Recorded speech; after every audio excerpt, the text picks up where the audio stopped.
Okay, let's get started. So today we're going to take a break from integration. Don't worry, we'll see it again tomorrow, so it won't be gone for long. We're going to be looking at parametric curves. So you would have seen something similar to this in physics. So if you have some point particle moving around, just some force or whatever, it traces out a curve, right? So it could be orbiting a planet, right? Planet's moon system going around. We can describe that by some circle, or in this case, we've got a particle moving around in 3D space. Again, we can describe it by this vector r, okay, going around. Now, there's several different notations for this. So the first one is for the position vector using the round brackets. So that's one type of notation for the vector. In the textbook, you'll see the angle brackets there to describe the vector, or that last notation at the bottom there, where we have the function x times I hat. So that's just a unit vector in the x direction, or j hat, the unit vector in the y direction, and k hat, the unit vector in the z direction. So we'll be going between these three notations. For tests and exams, I will probably give that last notation at the bottom there. But for your calculation, you can use whatever notation you're comfortable with. I'm fine with that. Yeah. So if you like the angle bracket notation or the IJK notation, that's up to you. I don't mind too much. Yeah. So we see that this x, y, and z, the components of the vectors, are functions of time. Right? That's how we're going to be treating this. So as time goes on, these x, y, and z functions will give us points along this curve. Okay. So for example, at t equals 0, there's some points on the curve. T equals 1, some other points along the curve. And as you vary this time parameter, you trace out this curve. So what we're going to look at first is sketching these curves. Now, we're not going to be sketching in 3D. That's a bit too much to do. We're going to focus on 2D sketches, but the idea is the same. We're going to vary this time parameter to see what this particle does over time. Okay, so what is its trajectory, or what is its curve? Okay, so let's look at sketching these planar parametric curves. So in 2D, we won't be sketching in 3D.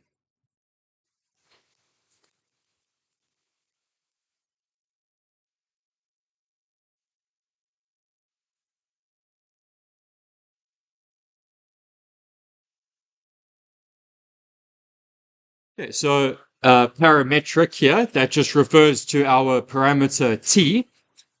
So usually we just treat it as some number, but since we're all engineers, we're going to be treating that as time.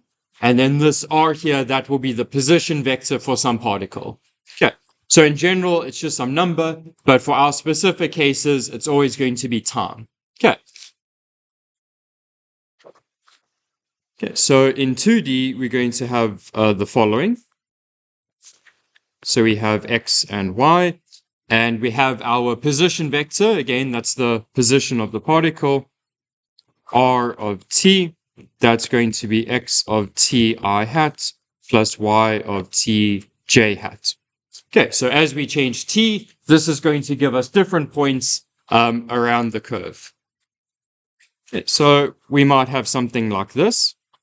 So at t equals 0, maybe we start over there.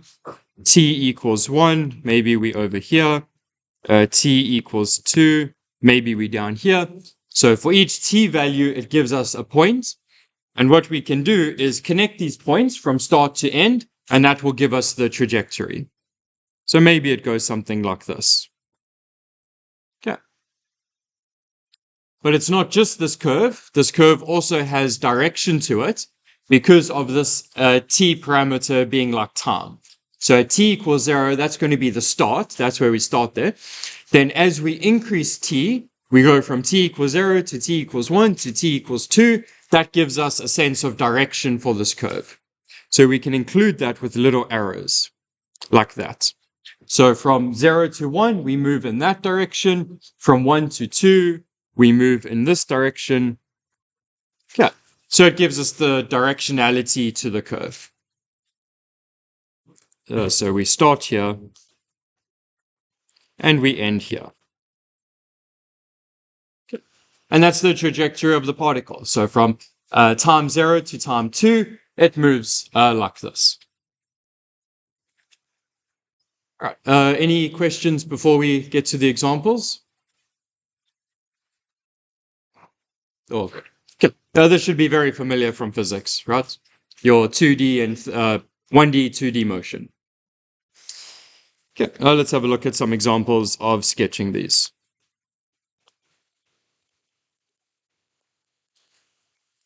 Okay, so number 1, we have x is equal to t squared minus 2t, and y is equal to t plus 1. Okay, so it will be the x position as a function of time and the y position as a function of time. So it's some 2D motion. Yeah.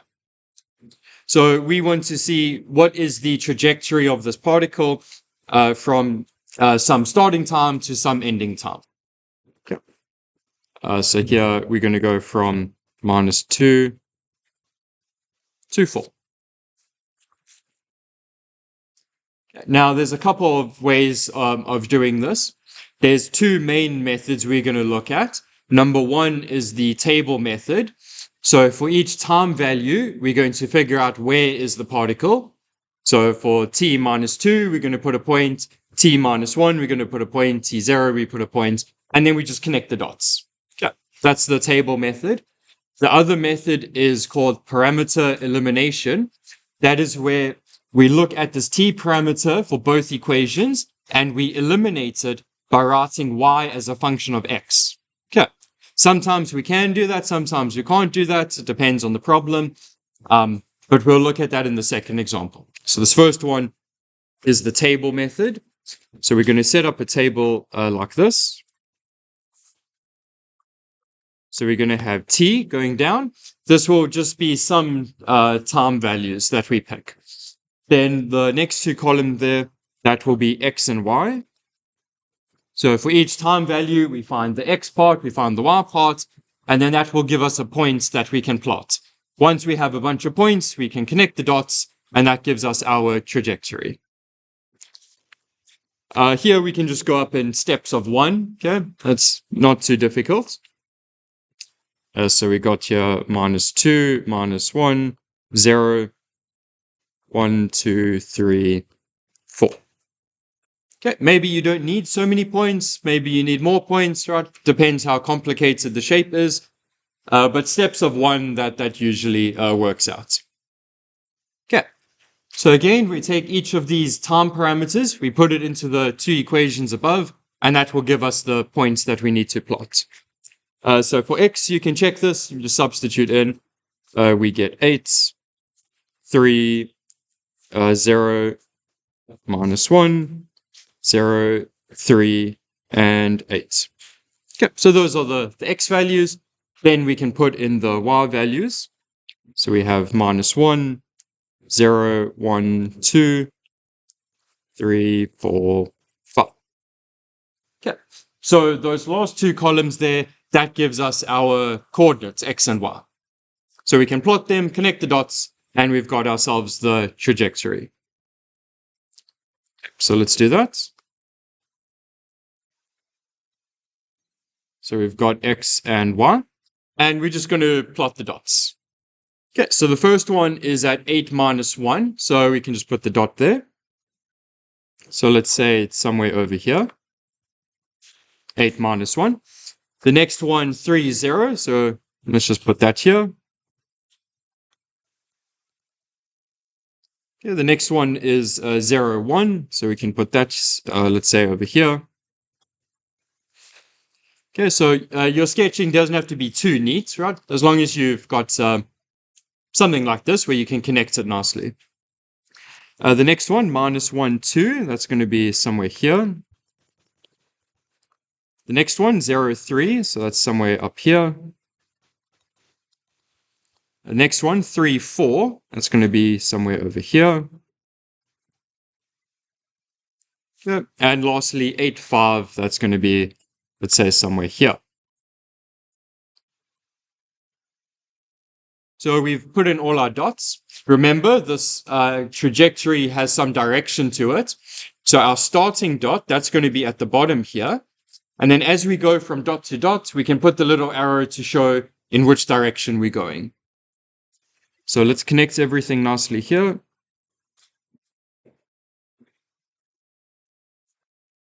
Okay, so it makes a parabola shape, which is expected because we've got t squared there. Okay, so it should be some kind of parabola. And then the directionality, well, we started at the bottom, so the direction must be something like this.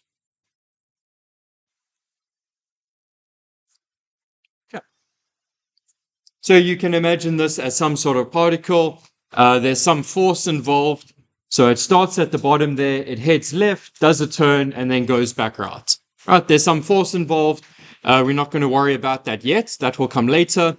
But it's going to make this sort of motion. Okay. Any questions for this first example? All good.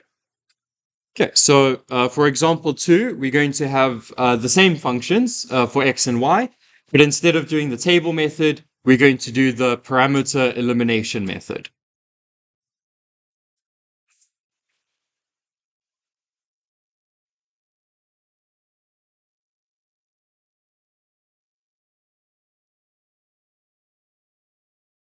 Okay. So same problem, just a different method. Again, for the tests, you can pick whichever one you want. I don't mind too much. Maybe some problems it will be easier to do the second method. Maybe some problems easier to do the first method. Or you can pick which one. Okay, so we got the same thing. So we've got x is equal to t squared minus 2t, and y is equal to t minus 1, t plus 1. Okay. So for parameter elimination, what we want to do is solve one of these equations for t, substitute it into the other equation, and then that will eliminate t from both equations. Now, between these two, it's pretty obvious that it's easier to solve for t in the second one. So we're going to do that. So we're going to solve for t in equation 2, substitute it into equation 1, and that will get rid of t altogether. So here, if we call this equation 1 and equation 2, so from equation 2, we're going to have t is equal to y minus 1. Once we have t by itself, we can then substitute into equation 1. Okay, so equation 1 now becomes x is equal to t squared, but t is now y minus 1 squared, minus 2t, again, t is y minus 1. Okay, so we see there's no more t here. So what we're going to be sketching is just x as a function of y or y as a function of x. There's no more t.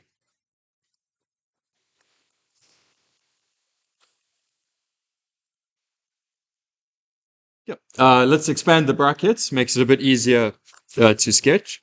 So this is going to be y squared minus 2y plus 1 minus 2y plus 2. So this will be y squared minus 4y plus 3.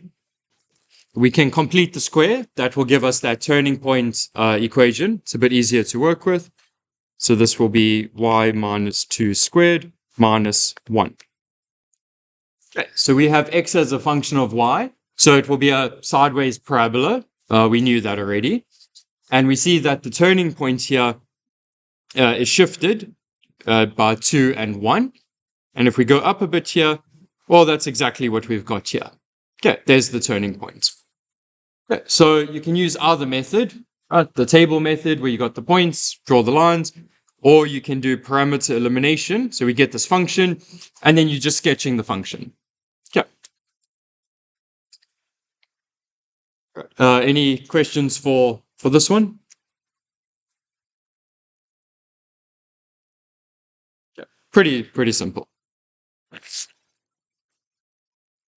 Let's have a look at the next one, number 2. So here we have x is equal to 1 plus cos t, and y is equal to 1 plus sine t, for t going from 0 to 2 pi. Okay. Now here it's going to be a bit easier to do parameter elimination. Maybe for homework you want to do the table method to see what it's like. But here we're going to eliminate the parameter. So how are we going to do that? Well, we see that the parameter is inside those trig functions, cos and sine. And there's a nice trig relationship between the two. We know sine squared plus cos squared is 1. So we can use that to relate these two. So from equation 1, we're going to solve for cos. Equation 2, we're going to solve for sine. And we're going to sub into that trig identity.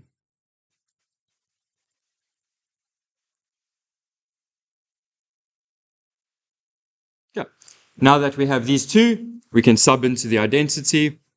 So we've got cos squared plus sine squared is 1. We can substitute the two equations above.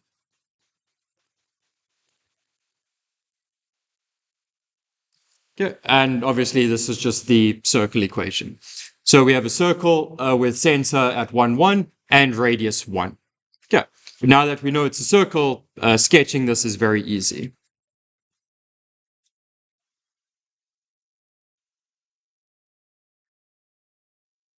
Okay, so we got the center there at 1, 1. And then the start and the end, that will be at 2, 1. Right, because if you substitute t equals 0 here, we get x is 2, y is 1, so that's where we start. And if you put in 2 pi, we're going to end up at the same point. So here at 2, 1, this is going to be the start and the end. Okay, and we know how the angle works. It's going to go counterclockwise around.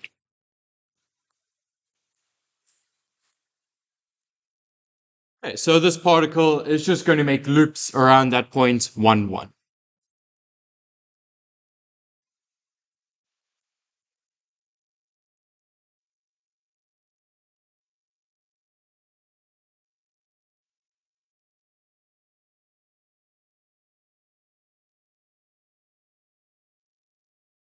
Yep. So in terms of the physics, there's some centrifugal force, centripetal force going on there to make it go around in that circle.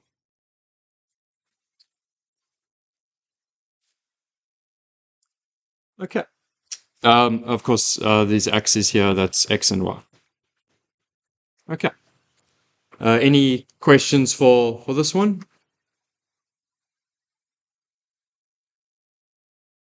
Okay. Okay. Let's have a look at the last example here, number 3. So we have x is equal to 1 minus t squared, y is equal to 2t minus t squared.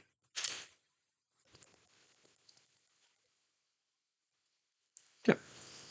Now here, parameter elimination is going to be a little bit tricky. We see that the first one has t squared. The second one also has t squared. So it's a bit difficult to solve for t, not to do that elimination. So instead of doing that, we're going to go back to the table method. Okay. For homework, you can try the t elimination, but it's going to be a little bit more difficult to do. But we want to keep things simple, so let's go with the table method. Okay, so we've got t, x, and y. Here we can just go up in steps of 1.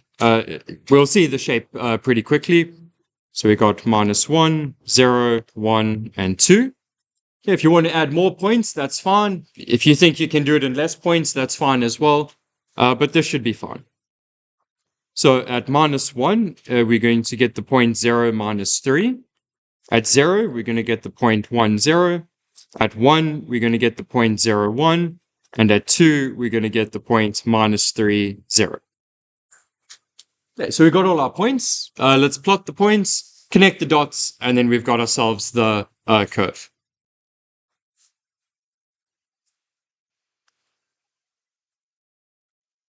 Okay, so we got x and y. Let's put the points in. So 0 minus 3, that's going to be down here. Okay. Next point is at 1, 0, so that's going to be somewhere here. Next one is at 0, 1, so that's going to be up here. And then the last one here at minus 3, 0, that's going to be somewhere here. Okay, so we've got these 4 points here. If you want to add more, right, that's fine, up to you. But we see that this is going to be some parabola. We've got t squared and t squared, so it's quadratic. It's going to be some parabola. So we're going to connect these dots here with a parabola. That's going to be something like this. Okay, and then the turning point is somewhere over here. Okay, so we've got this parabola shape. What about the direction? So we started at the bottom there. So this is going to be our starting point. And we ended over here. So that'll be the ending point. And it's just going to go around like that.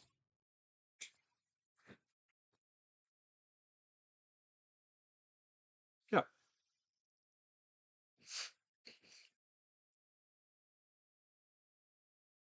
Okay. And again, since it's quadratic, we know there's some force involved here, but we're not going to be looking at that yet. Yeah, but as soon as you've got something quadratic in time, you know there's some acceleration, there's some force involved. Okay.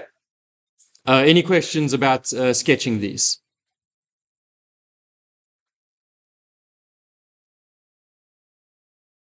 Okay, cool. Let's have a look at the next thing. Okay. No questions before we move on. Okay. Okay. Next thing for the parametric curves is the TNB frame.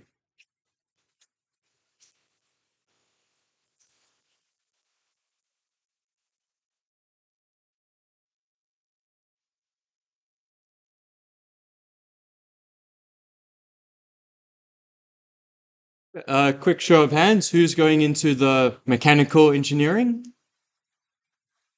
Okay, quite a few. Okay, please pay very careful attention to this.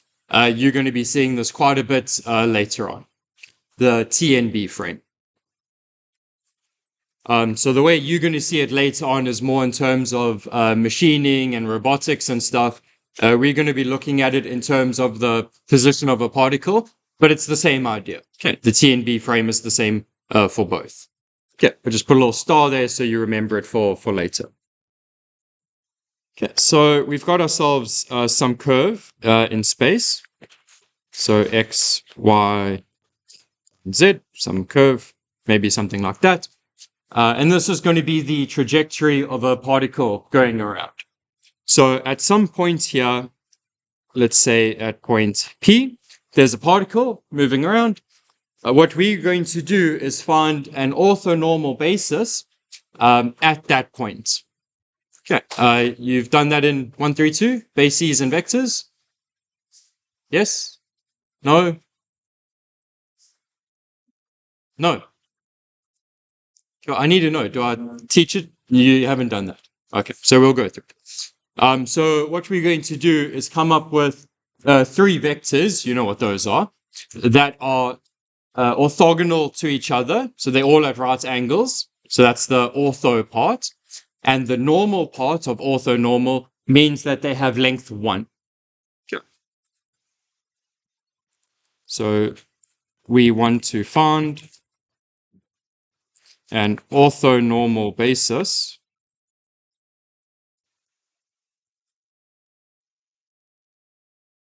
at the point P. Okay, so this first part, ortho, it's short for orthogonal. It means that the 3 vectors we're trying to find are at 90 degrees to each other.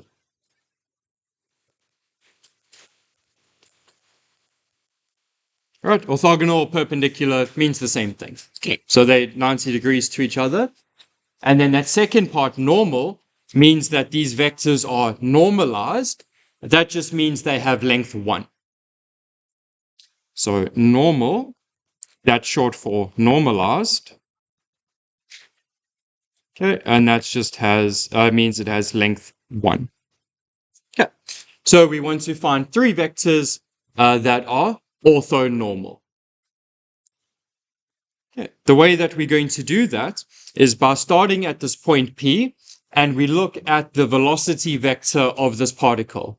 We know from last year, the velocity vector goes along the tangent. Right? The velocity is tangent to the curve. So here is the velocity vector V. It's tangent to the curve. That's going to be one of our orthonormal vectors. Now we need another 2 to get our 3. The next one is going to be the normal vector. We did that last year, tangent vector, normal vector, tangent line, normal line. It's going to be normal to this, be n. Okay. And then the third vector is called the binormal vector. We're going to see that is going to be orthogonal to both of these using the cross product. You've done that in 132? Okay, good.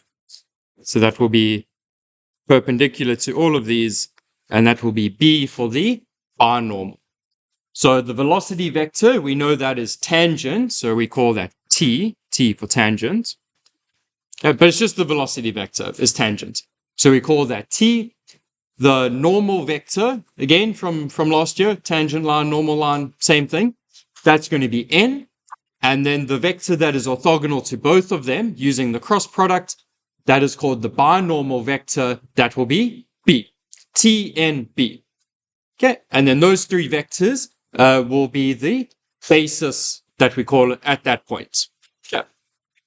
It just shows us the 3 perpendicular directions at that point. As the particle moves around, this TNB frame or TNB basis just moves around with it. Okay. That's the general idea. So let's look at the definitions for these. So T, right, that's just the velocity vector. But remember, it must be normalized. So it's the velocity vector, but with length 1. So we write that as T hat. Remember, I hat, J hat, K hat, those are unit vectors. Whenever you have the little hat on top of a vector, it means it has length 1. So I hat, J hat, K hat, all of those have length 1. T hat, N hat, B hat, those all have length 1 as well. Okay, so T hat. This is going to be given by the velocity vector divided by the length of the velocity vector. That makes it length 1.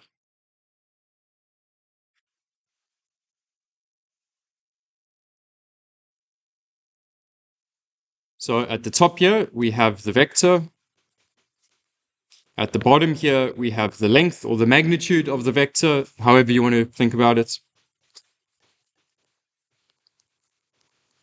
So if you have a vector, you divide it by its length, it makes a unit vector. Okay, so the length of T hat is 1 by definition. Okay. Any questions on this first one before we get to the others? Okay. Okay. Then the next one, N hat. This is the normal vector. Okay, exactly the same as what we did last year. So this is going to be given by T hat that we just found. We take the derivative of that. Okay, so this will give us a vector that is orthogonal to T hat, but it's not going to have length 1. We then need to divide by the length. Again, we've got the vector divided by its length. That makes it a unit vector. Okay, then the first homework problem for today, show that these are orthogonal to each other.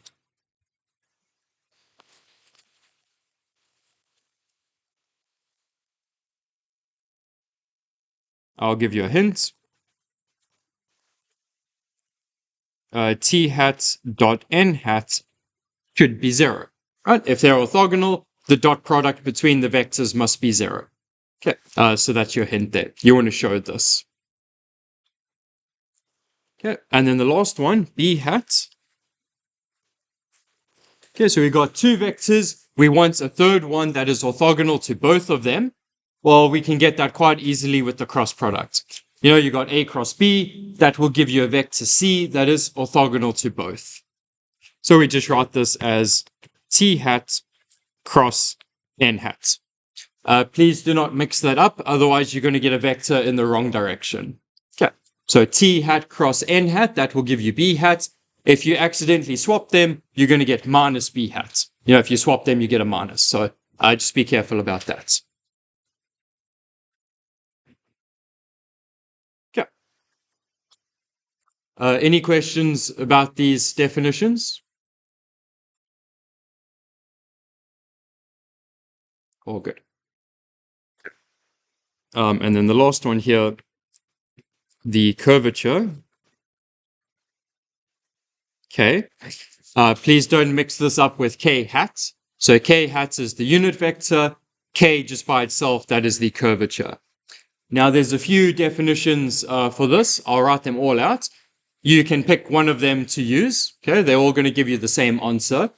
Later on, I think we'll do it in class or it will be for homework, is to show that all of these are the same. Okay, so the first definition is the length of this vector, dt hat by ds. We'll see this later on. So just take it down for now. We'll look at what this s is later on. Okay, this is also equal to t hat prime divided by r prime. Okay. And then this is also equal to the length of r prime cross r double prime over r prime cubed. Okay. So that is the curvature of this curve at some point. Are you all familiar with curvature? Have you covered that before? No. Okay, we'll do a little example on what this means. Okay, so I'm going to draw two curves. And then from the definition we see here, it's going to be very obvious what curvature means. So let's say we have something like this, and we're looking at this point P. Okay. At this point here, we can draw in our tangent line. Okay, we know how to do that from last year. Okay, so we draw on our tangent line. What curvature is how much does the curve deviate from the tangent line at that point. Okay, so how much does the curve move away from the tangent line at the given point? So here we see at this point, this curve is fairly flat. We see that a little bit away from P, it's very close to the tangent line. Does everyone see that? Yeah, very close to the tangent line. That means it has very low curvature. Okay, small curvature. Okay. On the other hand, we can have another curve, something like this. Same point P over here. We're going to draw in our tangent line. Now we see that around this point P, the curve in white deviates a lot from the tangent line. Does everyone see that? Okay. So at that point P, the deviation is quite dramatic from our tangent line. So this is going to have very high curvature.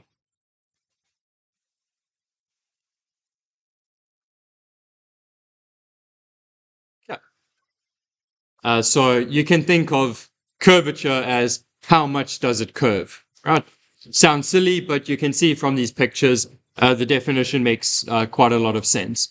For the first picture, it doesn't curve so much. Okay, it's quite flat, so low curvature. On the other hand, it curves quite a lot, high curvature. Is that clear? Okay.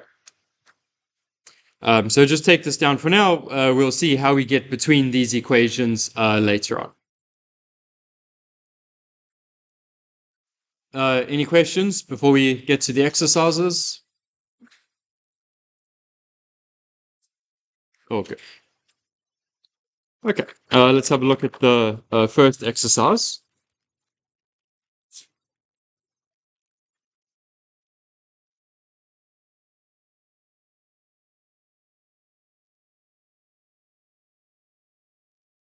Okay, so number 1, we want to find the TNB frame for R of t is equal to t in the r direction plus 3 cos t in the j direction plus 3 sine t in the k direction. Okay, so this is going to be some particle moving around. You don't need to know how to sketch this or anything like that, so the 3D sketching you don't have to worry about. But what we want to do is find this TNB frame, this frame over here, the tangent, the normal, the binormal, at some point P. And the way we do that is we just go through this list. So we start by finding T, then we use T to find N. Once we have T and N, we can find B. So it's just going through the list. Now there's a big issue with this. If you mess up with T, then you mess up with N. If you mess up with N, you mess up with B. So you make a mistake on the first one, all of it's wrong. Okay, so just be a bit careful with these. Okay, because it's one after the other. You mess up the first one, all of it gets messed up. Okay, so let's go through this slowly so we don't make any mistakes. So the first thing we need is t hat. So t hat, that is the velocity vector divided by the length of the velocity vector.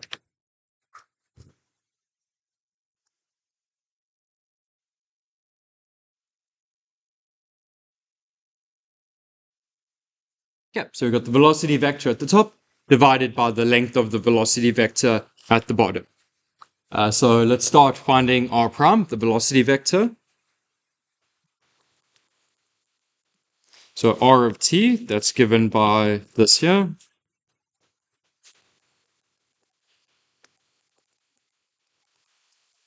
Okay. Let's do the derivative. So we're going to do the derivative of each of those.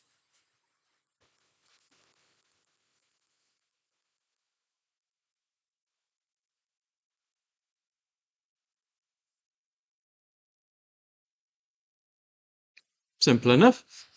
Now that we've got the velocity vector, we can find the length of the velocity vector.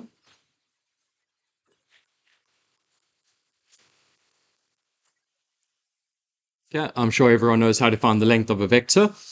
So this is going to be 1 squared plus 9 sine squared t plus 9 cos squared t. That's just your standard length of a vector. Okay, sine squared plus cos squared is 1. So we've got 9 plus 1. So this will be root 10. Okay, that's the length of the vector. Now we can just put it together and we get our t hat.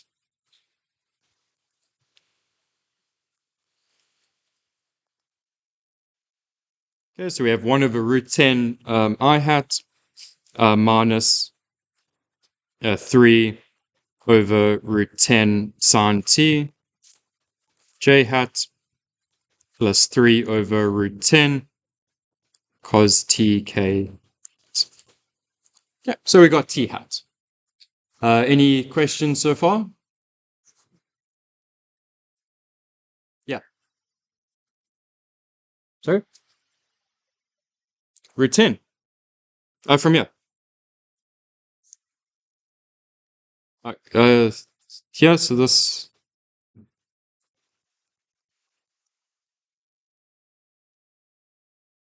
With sine squared plus cos squared?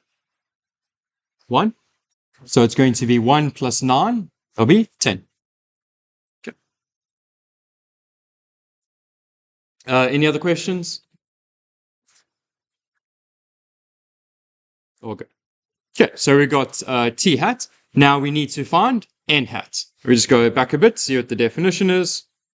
So n hat, it's the derivative of what we just calculated. But again, it needs to be length 1, so we divide by the length of that.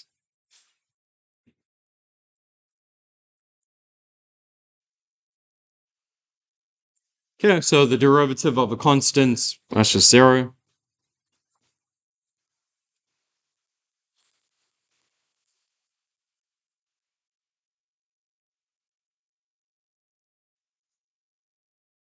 Okay.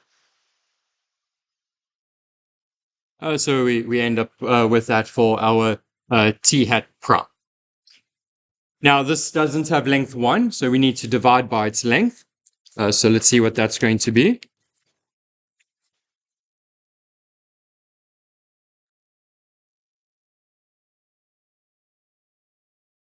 So we want to divide by the length. So the first component is 0, so that's just 0 squared.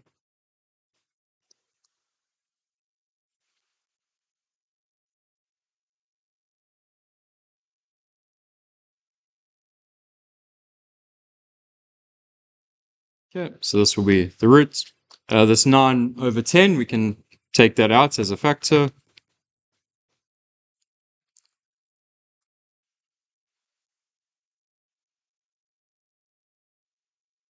Okay, cos squared plus sine squared is 1, like we had in the previous case. Root 9 there is just 3, so we have 3 over root 10. Okay. Which is great, because then we can just get rid of these over here. Okay, so now we need t hat prime divided by its length. That will give us our n hat. Okay, so the first one over there is 0, so that just stays 0.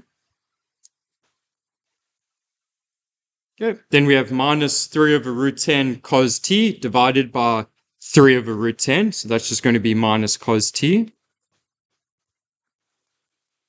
Okay, and then the last one there, minus 3 over root 10 sine t divided by 3 over root 10, so that's just minus sine t. So that's our n hat. Any questions with n hat calculation?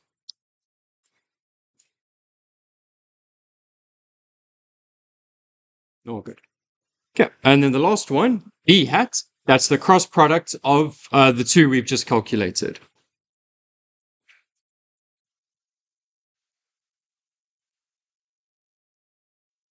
Okay, again, remember the ordering. If you accidentally swap them, you're going to end up with a minus vector. Okay, so the cross product, there's a number of ways of doing this. I like to do it the determinant way. You can use whatever method you want. So this is equal to I hat, j hat, k hat. And then we've got our t vector for the second row, and then the n vector for the third row.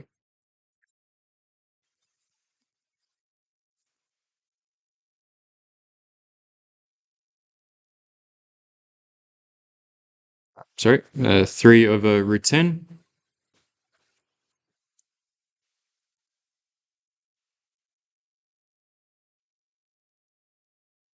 Yep, so that's our t hat that we calculated earlier. And then the n hat, we've got that there.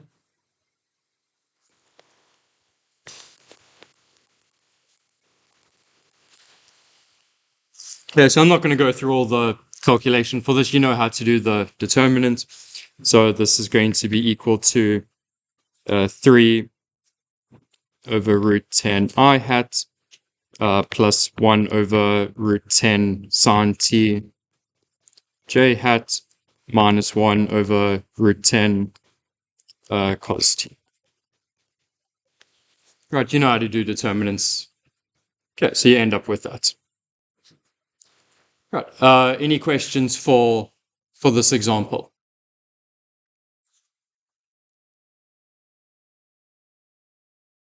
Okay. Yeah, not so bad. So as long as you can work out your t hat, n hat, and then do your determinant here for b hat. Right.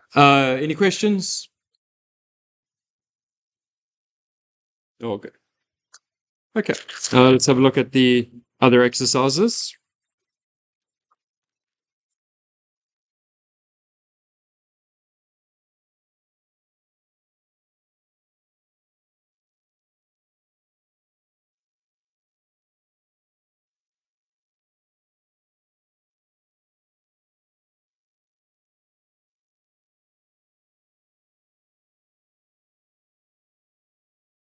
This next exercise is going to be on proof type questions.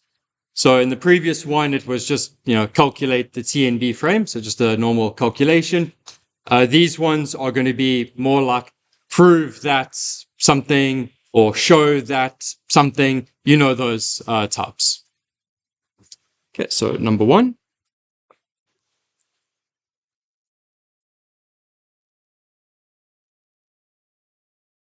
Show that dt hat by ds is equal to k times n hat.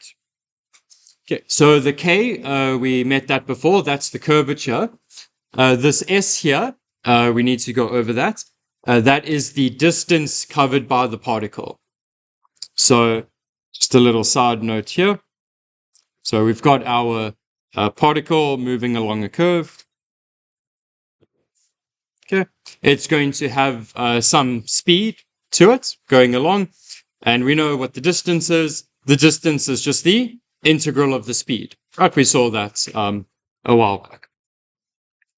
So we can write this two different ways. So s, that is the distance covered by the particle. That will be the integral from a to b of the speed. You remember that from last year? We did the speed of the particle, find the distance and the displacement, right, with the net change theorem and all that. So that's the distance. We could also write this as ds by dt. Okay, so the derivative of the distance as a function of time, well, that's just the speed.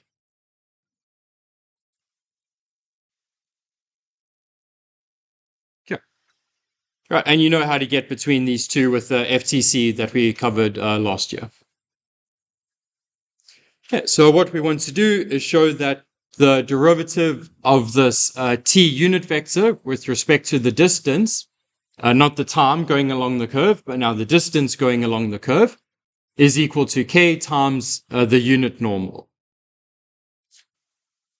Okay, so proof. Okay, we're going to start on that left side. We're going to use the chain rule for the derivative, and we'll see that's going to get us to that right side.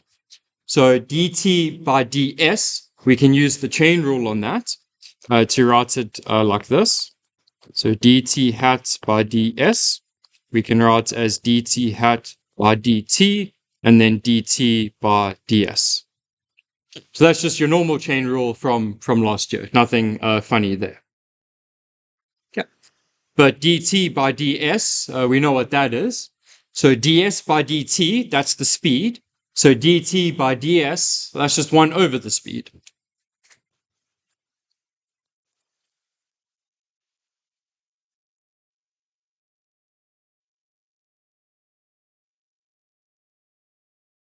Right. Again here, ds by dt. That's just the speed of the particle, right? Rates of change of position over time. That's very simple. Okay, so dt by ds, that's going to be 1 over the speed. Now, what we want to do is somehow get from this to the normal unit vector. Okay, so from here to here. How are we going to do that? Well, let's look at the definition for this normal vector. So we go back here. Here, n hat. That's going to be the derivative of t hat divided by its length. So what do we have so far? So far, we've got the derivative of t hat. We've got that part, but we need to divide by its length. Now, we can't just change the equation by dividing by the length. So we're going to divide by the length and then times by the length. So here, I'm going to write this as t hat prime divided by the length. Okay, but I can't just change the equation. If I divide by something, I need to times by the same thing.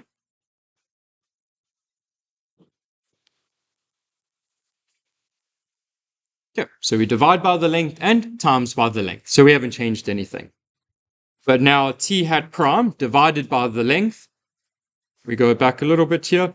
T hat prime divided by the length. Well, that's just n hat.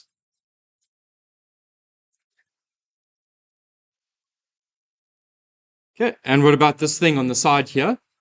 T hat prime divided by the speed. We go back a little bit. There we go. T hat prime divided by the speed. That's just the curvature K.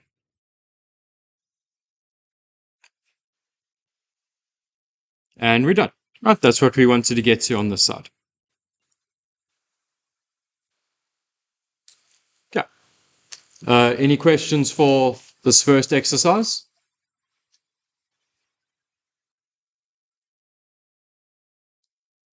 All good. Okay.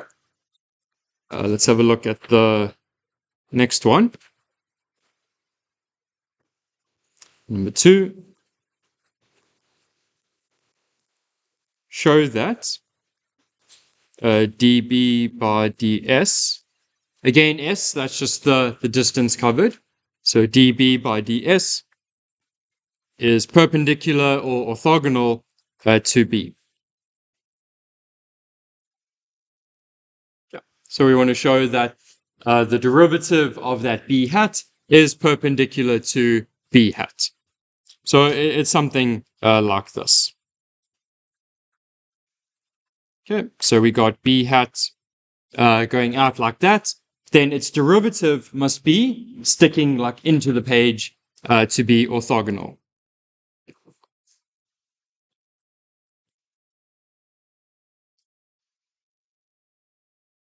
Yeah, so it must be something like that. It must be sticking into the page like that. Okay, now if we've got this curve here and we've got b hat sticking up like this, we know that the tangent is parallel to the curve. So let's just put that in blue here. Okay. So where is n hat? If if the derivative of b hat is going into the page like that, what is happening with n hat?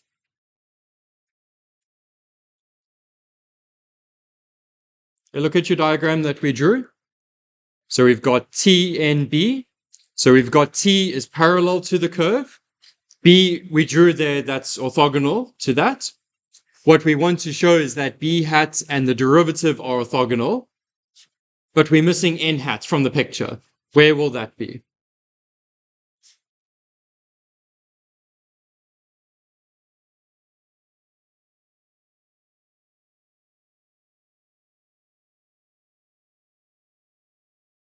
How about an extra 10% for the next quiz? Sorry?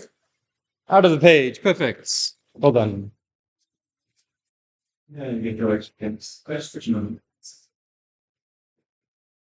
out of the page. So if we have t going that way, b going that way, they must all be orthogonal. So n hat must be out of the page.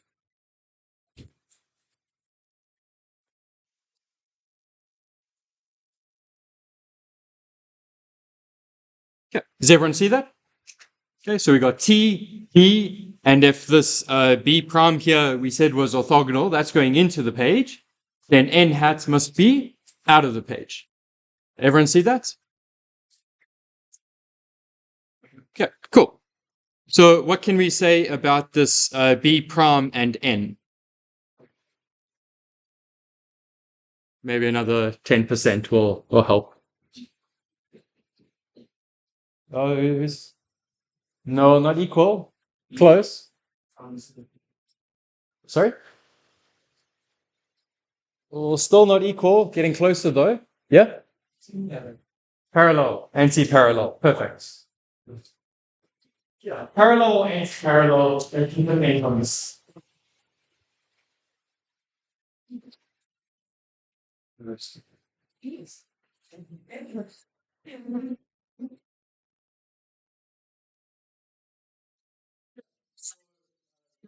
Going into the page and one's going out of the page. It says that they're anti-parallel. Or it's just parallel but with a minus sign. It's the same. Okay, so what we can do, therefore, we can show that the derivative is parallel to n hat.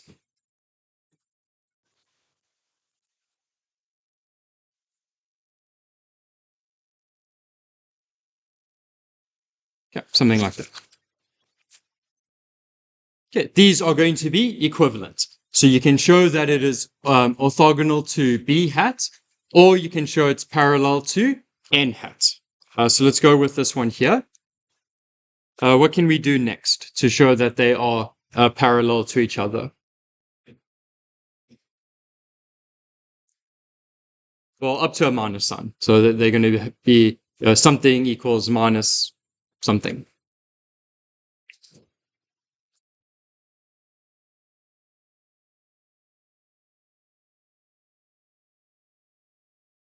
Okay, think about your vectors and your cross products.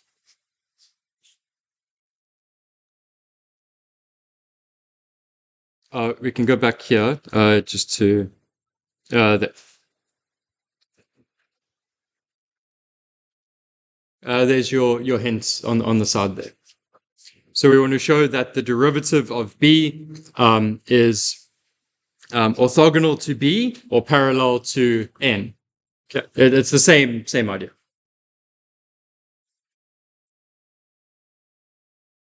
Yeah. N cross t, close. N dot t. No, we want the derivative of b.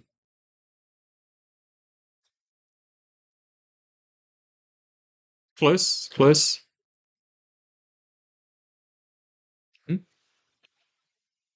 Yeah, not b. This is the derivative of b over here.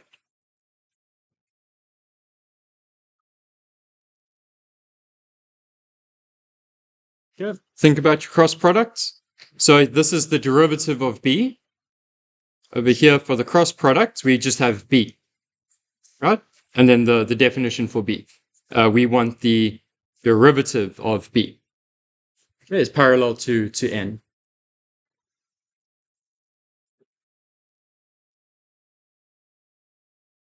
Yeah, okay, what does that give us? Yep. How do you do the derivative with the cross product? Almost there. A little bit more. It's the hint is in the name. It's the cross.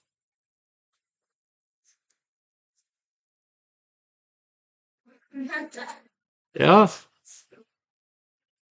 Yeah. Another 10% if you get it. I know. I'll just give a bunch of 10% until we get it.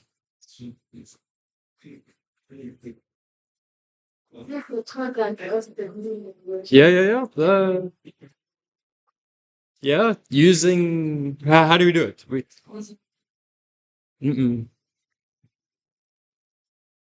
No, not dot products.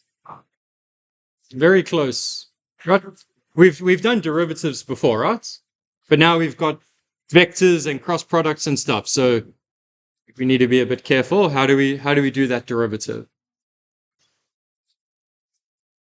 It's the cross.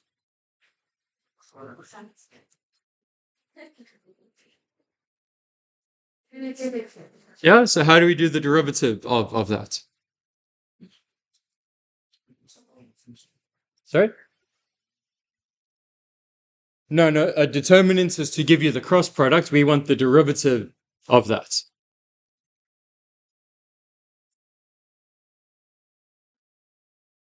Oh, who said that? Yeah, product rule.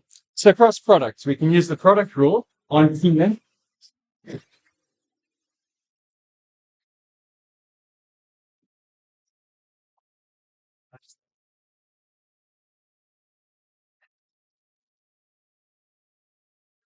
Okay,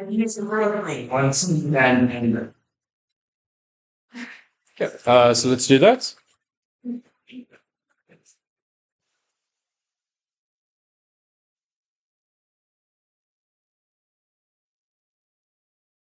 Okay.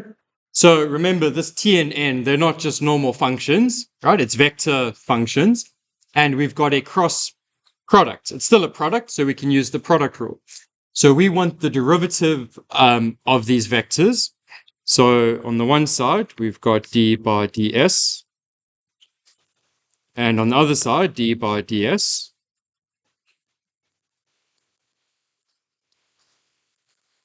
It's a product. We can use the product rule. So we're going to do the derivative of the first one, leave the second one alone.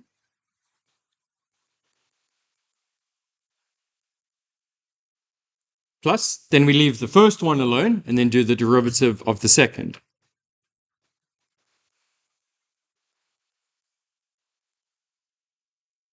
Yeah. Now, dt hat by ds. What is that?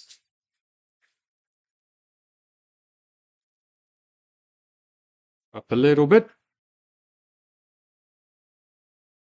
dt hat by ds, we did that in the first exercise there. It's going to be k times the normal vector. Okay, so we can substitute that. So this first one, dt hat by ds, we calculated that. That is k times the normal.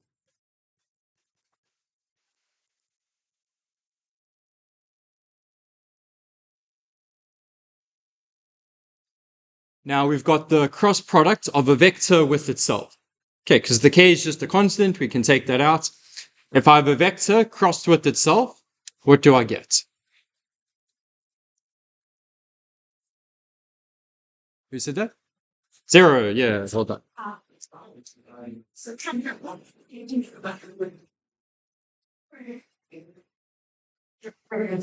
So any vector crossed with itself, whatever the vector is, I just put a task here.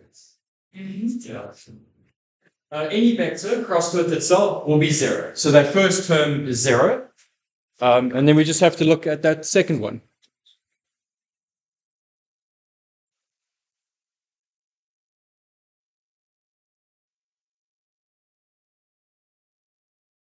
Yeah. So we just have to look at the second one. Now, just keep in mind what we're looking for. We're trying to show that this is orthogonal to B. Okay. The left-hand side, we've got that. That's the derivative of B. So we need to show it's orthogonal to B, or the same thing, we can show it's parallel or anti-parallel to N. That's the goal. We're looking for that. So let's look at this now. T cross dN by ds. What's that going to be?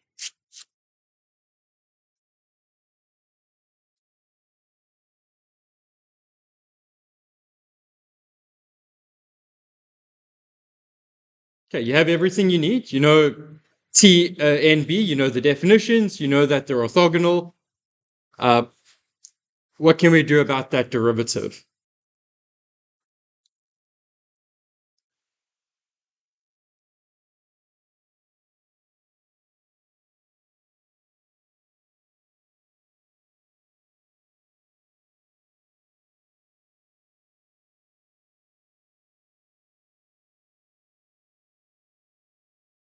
Okay, again, look what we're trying to do. This left-hand side is the derivative. We want to show that it is parallel to N, so some parallel to N there, or orthogonal to B. It's the same thing. You can show either one. So we want to show that this thing over here is either parallel to N somehow, or we can show, like with a cross product or something like that, that it is orthogonal to B. One of the two will work. Okay, so here, this thing over here is either parallel to N hat somehow, or it is orthogonal to B hat somehow. We need to figure out. Maybe one of them is easier, right? We need to figure that out.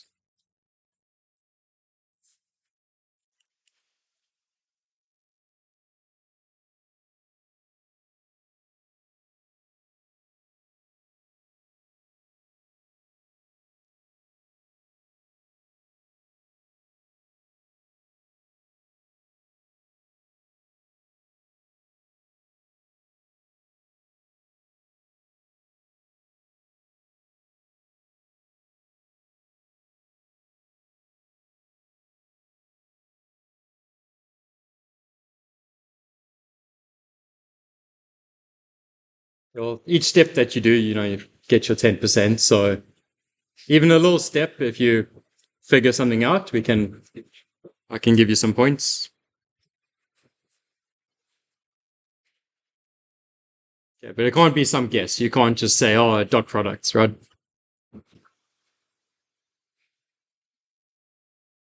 Okay. So also think about the picture, right? We've got something like this. So T is always parallel, always. That's the definition. And then B is somewhere up here. N is somewhere over there. We know the definitions for these. We want to show that the derivative of B is orthogonal. Yeah.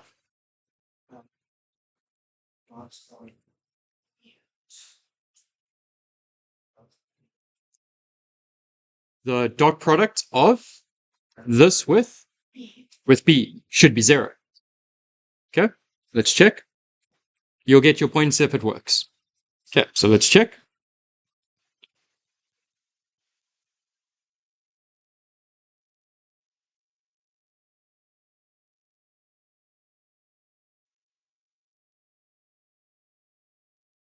Okay, so you want to check that. What can we do?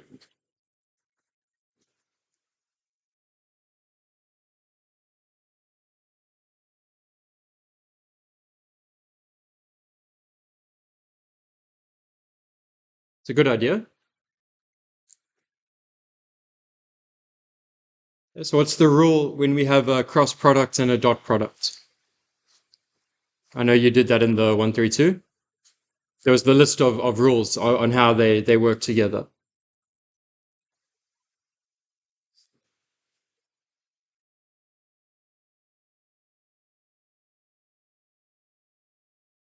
Okay, so you can get half the points for this, and the full points if you get the next step.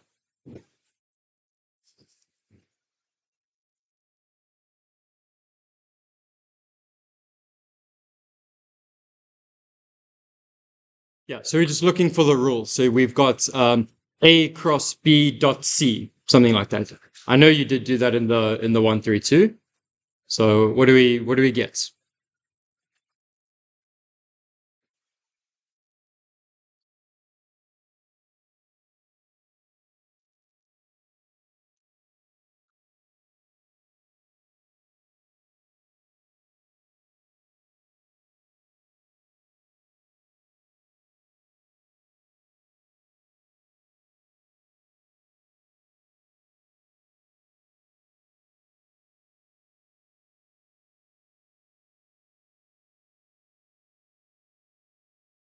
I'll give you a few minutes, then we need to move on.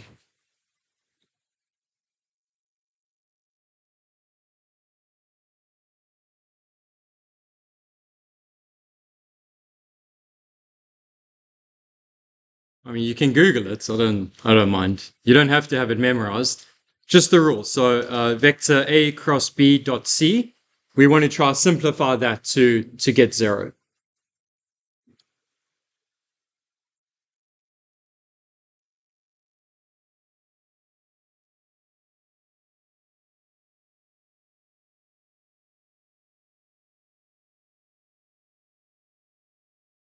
Yeah.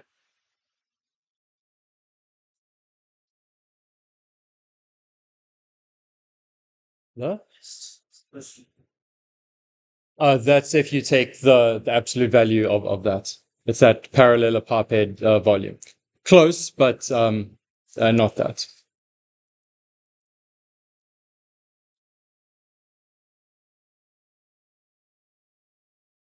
Yeah, so if you treated this like that parallelogram box, you should get 0.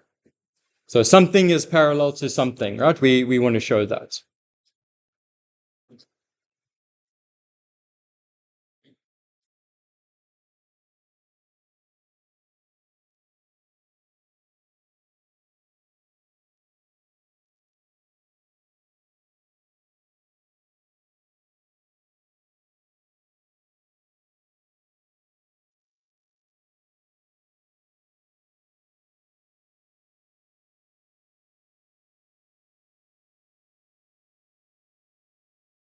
Okay. Well, I think I'll make this rest of it a little homework problem. So if you can work it out and then show me by the end of the day, you'll get, let's say 20%. So from here, right, there's some extra working we need to do. If you can show me the working, explain, what you got, I'll give you the 20%. You don't have to do it his way, right? That's just one of the ways. You can do it a different way. But if you can show me, whatever your way you come up with, you'll get your 20%. So let's just put your homework. Yeah. And then at the end of the day, I'll put up the answers in case you don't get it. Okay, let's have a look at the next one.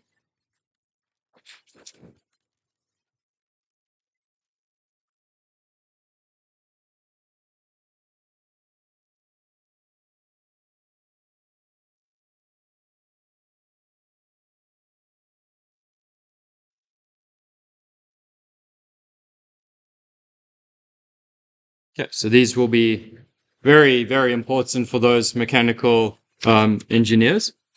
So what we want to do for this question is prove the Frenet-Serre formulas. So there's 3 of them.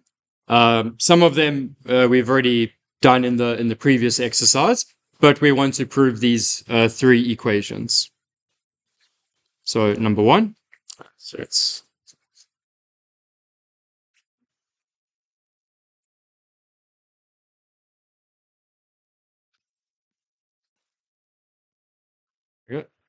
so number 1.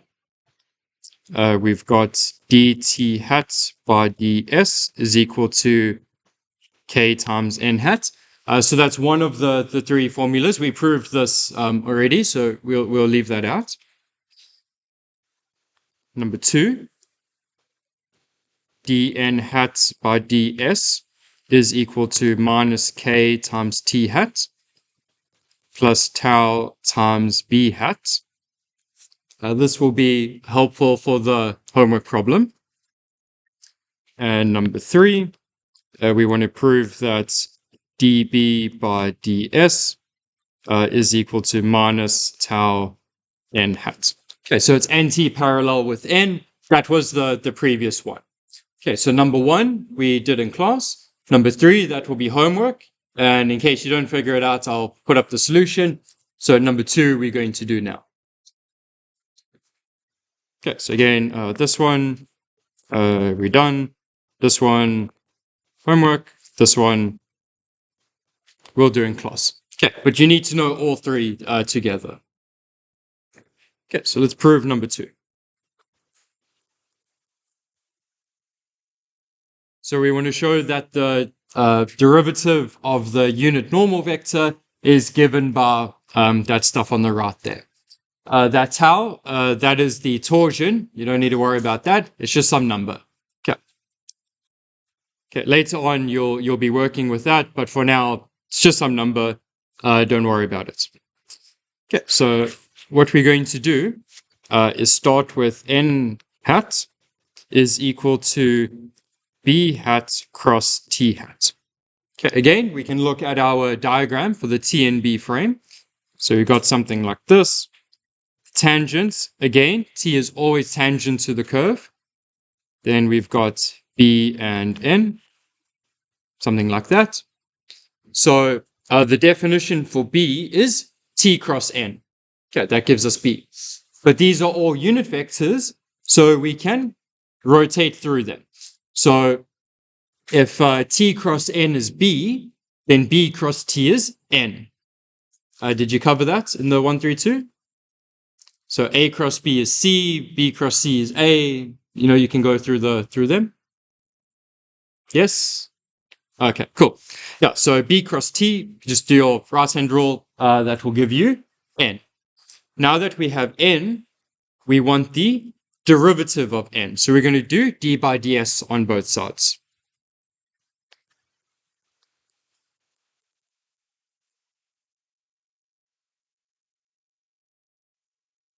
Yeah, and as we did before, this is a product. We can use the product rule. So we do the derivative of the first one, leave the second one alone.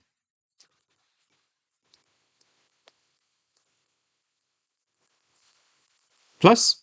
Then we leave the first one alone and then do the derivative of the second.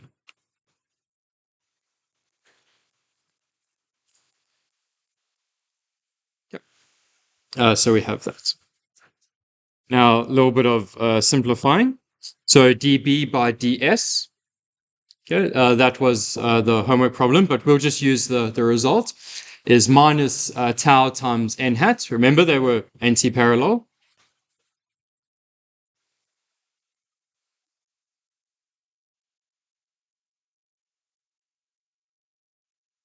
Okay, and then this other one, we did that in class. Dt hat by ds is k times n hat.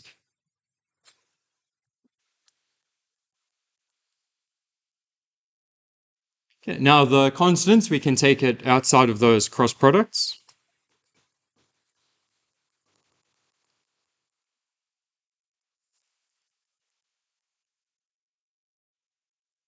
And then here we can just use that right-hand rule, right, to work out these.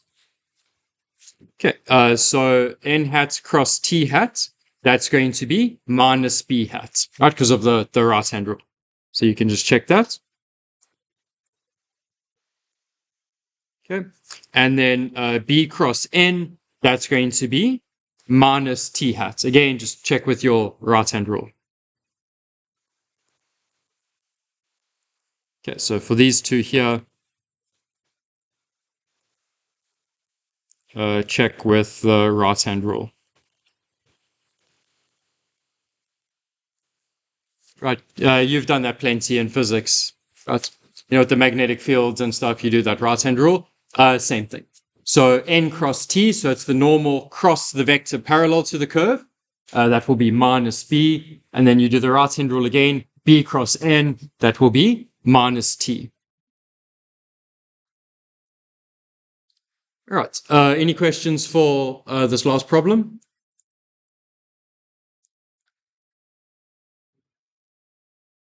Okay. Okay, so we'll leave it at that for today. I don't want to start on the next work. We'll save that for tomorrow. Again, this last one here, this dB by ds is anti-parallel to n. Okay, I'll be in my office now. If you show me, you get your 20%. Only one person. If you come with two people, you have to split it. Okay. So if you come with your friend, you're splitting a 10-10 or however. Okay, so that's the homework one. Tomorrow, we're going to go back to integration. We're going to be looking at finding the length of a curve, very similar to what we did last year, okay, with the length of the curve, and then finding the surface area of a solid. Okay. Any questions before we go?